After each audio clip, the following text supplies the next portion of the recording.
Hello guys, welcome back to my channel Chemistry Zone. In this video we are going to talk about separation techniques, separation of mixture by different techniques like sedimentation and decantation. So we have a different method in which we are discussing sedimentation and decantation in this video. What is sedimentation and decantation? These are the method that is used to separate the mixture.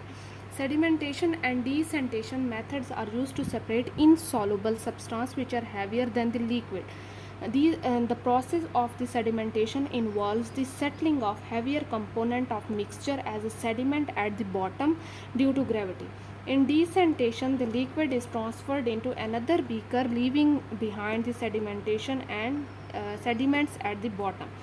The process can also be used for two insoluble liquid, for example oil and water. Oil will be float on surface of water and can be poured into another beaker, leaving the water behind. So what is the sedimentation? In which we are separating the insoluble, or we can say that the heavier substance or mixture or substance from the another.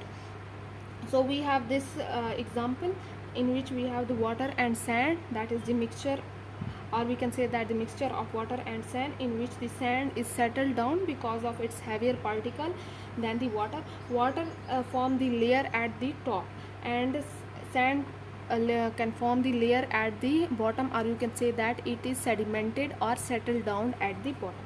So we have the sand in the bottom. We can pour this water into another beaker, leaving behind the sedimentation, that is sand. This is the clear water that is separated. This is the physical method which is very easy to handle. We have another example in which two insoluble substances are separated, like oil and water. We can form a mixture of oil and water. They can form two layers, oil at the top of top layer and water can form the bottom layer. Means you can say that the oil can float on the surface of water.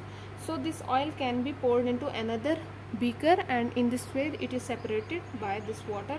Now this clear water is remaining in this beaker, and the oil is separated in this beaker.